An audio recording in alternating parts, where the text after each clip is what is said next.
Hey everyone, I'm back. Hold on one second.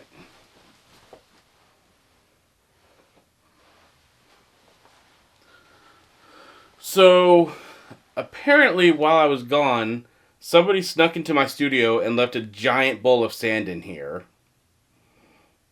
Who does that? I mean, honestly, I don't like sand. It's coarse and rough, and it gets everywhere.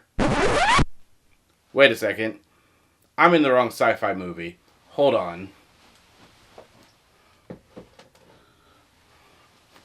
That's a totally different galaxy we're talking about. The one we're dealing with today, the planet has a lot more problems than annoying sand. Like giant sandworms living under it. Okay, before things get more weird than they already going to, let's get into the review. Roll the intro.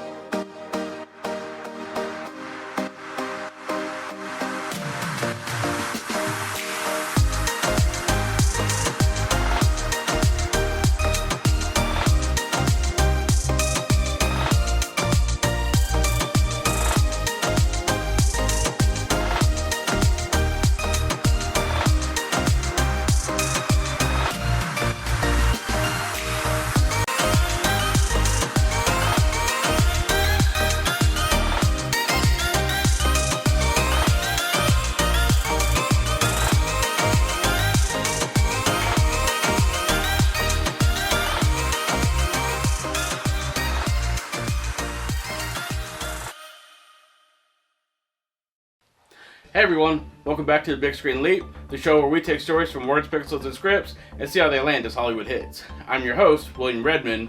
Today, we're getting really sandy. I mean really sandy. We're heading to the desert planet of Arrakis, where the spice must flow, the worms are gigantic, and everybody walks around like it's 2 a.m. and they're trying not to wake the baby. Today, we're talking about one of the most influential sci-fi novels ever written, Dune, written by Frank Herbert, and comparing it to the, let's say, very interesting 1984 movie adaptation directed by David Lynch. Before audiences got the big giant cinematic version of Dune, there was another attempt in 1984 that was odd, bizarre, and definitely strange.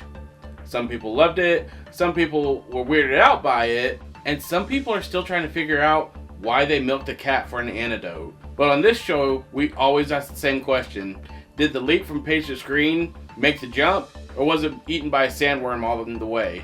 Let's take the leap and find out. Grab your still suit, and let's make the leap, starting with the plot.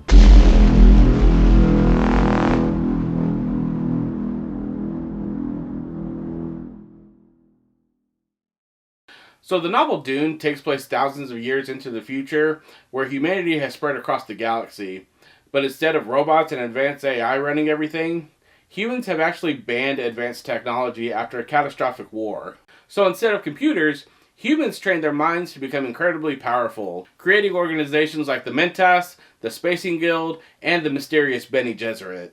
The story begins with the noble House Atreides, led by Duke Leto Atreides, who's given control of the desert planet Arrakis. Arrakis is important for one reason: spice.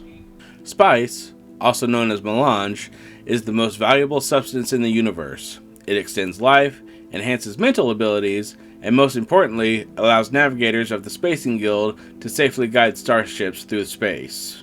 Without spice, no space travel, so basically that means whoever controls Arrakis controls the universe's gas station. Before House Atreides took control, Arrakis was ruled by their rivals, House Harkonnen, led by the cruel and grotesque Baron Vladimir Harkonnen, and he isn't happy about losing the planet, so naturally, he plans revenge.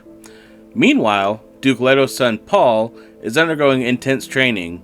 His mother, Lady Jessica, is part of the Bene Gesserit, a secretive order of women manipulating bloodlines to produce a prophetic superbeing known as the Kwisatz Haderach, basically a male who has the same powers as the Bene Gesserit possess. Jessica was supposed to give birth to a daughter, but instead, she had Paul. Oops. And now Paul may be the long-awaited chosen one. When House Atreides arrives on Arrakis, they quickly realize the planet is far more dangerous than they expected. Not only do they have to deal with sabotage from the Harkonnens, but also massive sandworms, hundreds of meters long, that are attracted to vibrations in the sand. But the real twist comes when the Emperor secretly helps the Harkonnen attack House Atreides, which devastates the family. Duke Leto is killed, Paul and Jessica escape into the desert, and this is where the story shifts. In the desert, they encounter the Fremen, the native people of Arrakis. The Fremen are incredible desert warriors who have adapted perfectly to the harsh environment. They wear still suits that recycle body moisture, they ride sandworms. That's right, they ride them. Paul eventually earns the respect of the Fremen and takes the name Muad'Dib. Some of the Fremen believe that Paul is the prophesied Lisan al-Gaib, a voice from another world that would eventually lead the Fremen to paradise.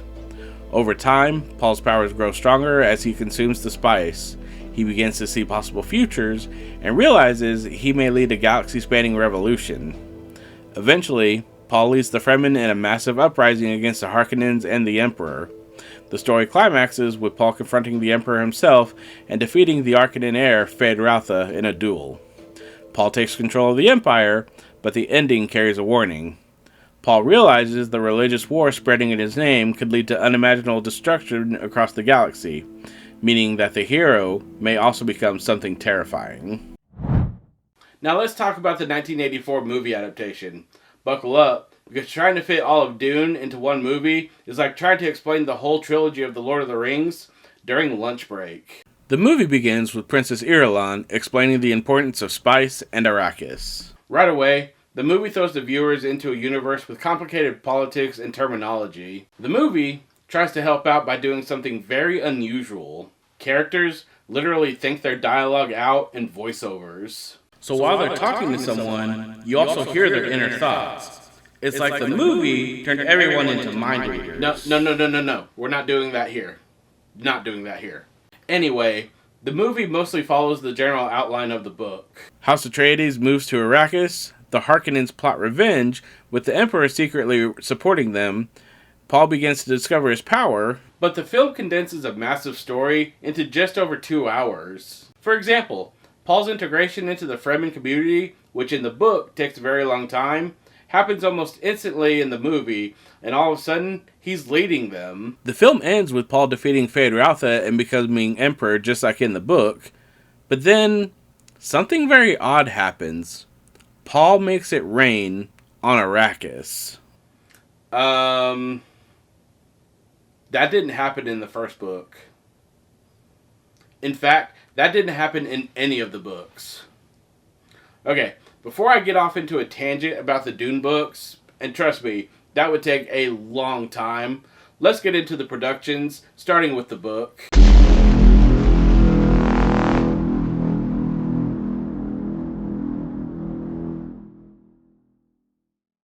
Frank Herbert's Dune isn't just a book, it's practically religion in sci-fi fandom. Released in 1965, Herbert originally got the idea while researching how sand dunes were managed in Oregon. Based on that, Herbert wanted to create a science fiction story that explored politics, religion, environmentalism, and power. He turned that into a sprawling manuscript too big for most publishers. More than 20 publishers rejected it, with one editor reportedly saying the book might be the worst commercial decision ever made. I hope whichever publisher that editor worked for got fired after the book came out. Eventually, Tilton, a company best known for car repair manuals, decided to say yes.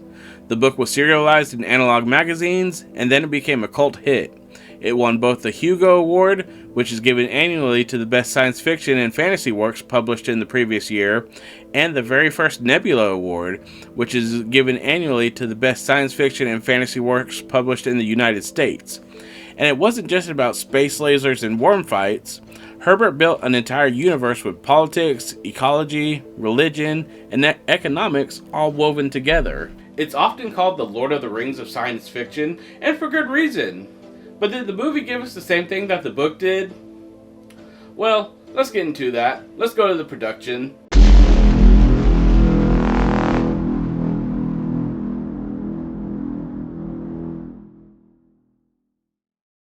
So adapting Dune to the big screen actually turned out to be much more complicated than anybody thought it would be. Fast forward to 1984, and we get David Lynch's Dune. Before Lynch, other directors tried to adapt Dune.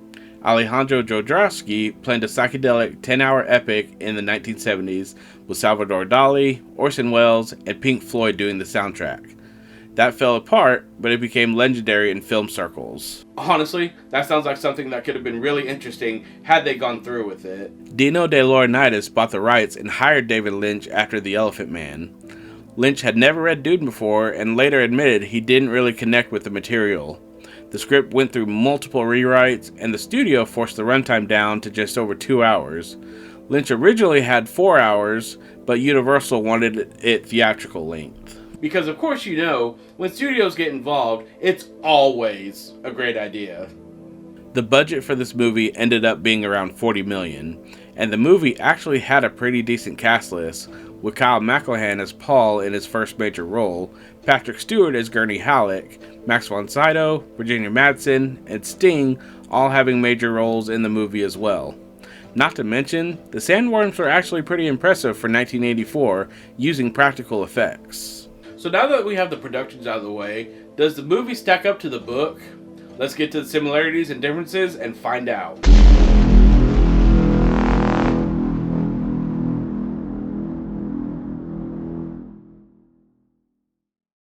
So where do the book and movie line up? For one, the basic story arc is pretty much kept the same.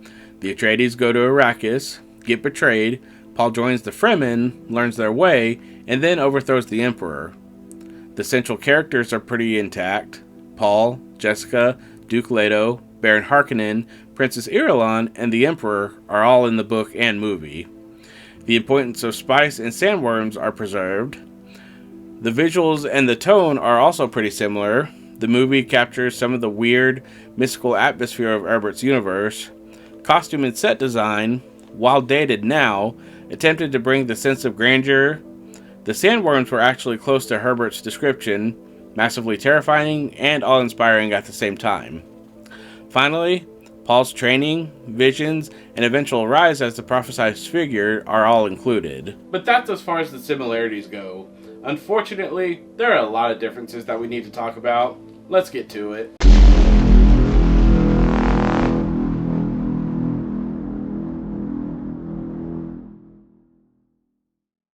So, where do things get different? For one, the storytelling is condensed heavily in the movie. The book takes hundreds of pages to explore politics, religion, and ecology. The movie basically speeds through it with narration and whispers. Entire subplots are cut, like the complex scheming of the Bene Gesserit. A lot of the character depth from the book is also cut down considerably. For one example, Paul in the book is conflicted, burdened by his destiny and wary of becoming a tyrant. In the movie, he comes off more like a straightforward chosen one hero. The Baron in the book is cruel but calculating. In the movie, he's a cackling madman covered in boils. A lot of the themes from Herbert's book was lost to the movie. Herbert's warning about Messiah worship, overshadowed by Paul literally controlling the weather at the end. The ecological focus that Arrakis Desert is both a curse and a fragile ecosystem gets reduced to, look at the worms! Finally, the biggest change between the book and the movie is the ending. In the book, Paul wins through strategy and political leverage.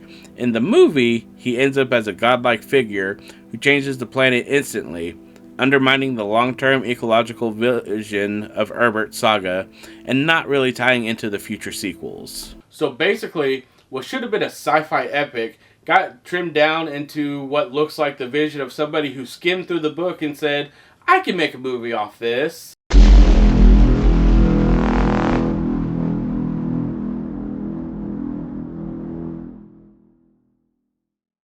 So, was the leap from book to movie worth it? In my opinion, no. Honestly, the 1984 movie deserves some credit. It attempted something incredibly ambitious. Adapting such a massive and complex novel into a single movie was always going to be difficult, even before the studio interference. Visually, the film has some impressive moments, but the story feels rushed, confusing, and downright strange. That said, it is fascinating as a piece of cinema history. It's weird, it's bold, and it has a cult following because of its visual design, amazing special effects for the time, and the retro aesthetic to it. Despite the flaws of the movie, fans do appreciate what the '84 movie provided. But in my opinion, if you want the full Dune experience, you've got to go back to the book. Yes, I know that there's a two-parter that has recently come out that follows the book more closely, but we'll get to that another day. At the end of it all, Lynch's Dune is like ordering a 5-course meal and getting a reheated TV dinner. All the ingredients are there, but it's totally different flavors. But that's all the time that we have for today. Which one did you enjoy more? Herbert's novel or Lynch's movie? Let me know down in the comments. If you enjoyed the video you saw today, consider subscribing to the channel, liking the video, and ringing that notification bell so you get notified next time we post a video. Until next time, from page to screen and everything in between, this has been The Big Screen Leap. And remember, he who controls the spice controls the universe. Bye everyone.